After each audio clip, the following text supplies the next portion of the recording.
সেটা নয়। এবং এই যে একজন ইসলামের একজন অন্যতম এই অঞ্চলের শ্রেষ্ঠতম খাদেম নিজামুদ্দিন চৌধুরী সাহেব, কেন উনি ইংরেজিয়াতে এসে বসতি স্থাপন করলেন?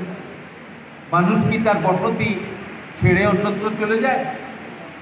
খুব আল্লাহর সৃষ্টি জীবগুলোকে দেখবেন,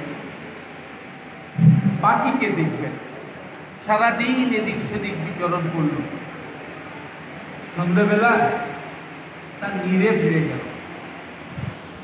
তার নীড় ছাড়া অন্য নীড়ে ফিরে যাওয়া খুব কম।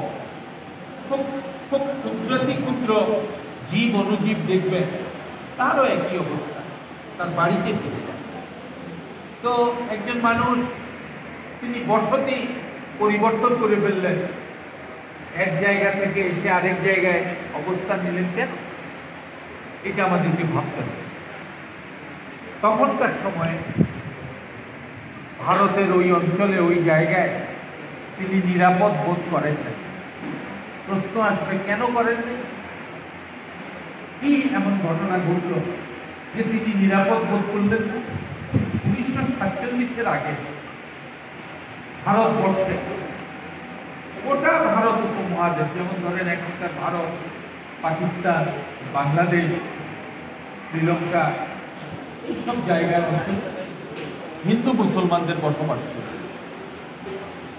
এখন ভারতে হিন্দুদের সংখ্যা কত, মুসলমানদের সংখ্যা কত, বাংলাদেশে কত? তখন এই রেশিওতে ছিল। মুসলমানরা তখন নিরাপদ ছিলেন না, তারা মসজিদে আজান দিতে পারতেন না। একত্রে জমায়েত হয়ে ইসলামের রীতি অনুযায়ী প্রকাশ্য খোলা মাঠে 2 ঈদ করতে পারতেন না। অনেকে নীরবে নিভৃতে তার ধর্ম চর্চা করতেন এবং আস্তে আস্তে মুসলমানদের মধ্যে অনুভূতি হল যে না, হিন্দুদের সাথে আচার আচরণ, চিন্তা চেতনা, মানব জীবনের সমস্ত ক্ষেত্রে মুসলমানদের মধ্যে পার্থক্য। এবং আমাদের স্বাধীনতা, আমাদের স্বতন্ত্র, আমাদের অবস্থান টিকিয়ে রাখবার জন্য একটি মুসলমানদের রাষ্ট্র প্রতিষ্ঠা হওয়া দরকার। এই কারণে ব্রিটিশরা আমাদেরকে 200 বছর শাসন করেছিল। তাদের বিরুদ্ধে দীর্ঘ সংগ্রামের পর মুসলমানরা তাদের পৃথক পরিস্থিতির মধ্যে আপনারা ছাত্রছাত্রীদেরকে সম্মানিত করছেন, তাদেরকে তাদের মেধাকে স্বীকৃতি দিচ্ছেন। এটি একটি বিরল ঘটনা।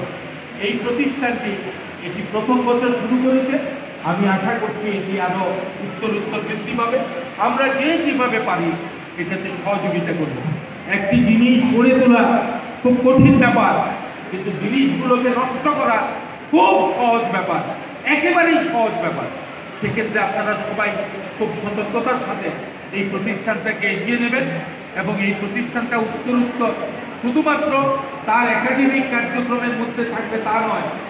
একটি ইসলাম সকল মানুষের অধিকার প্রতিষ্ঠা করে, ইসলাম সকল মানুষের ভ্রাতৃত্বকে একত্রিত করে।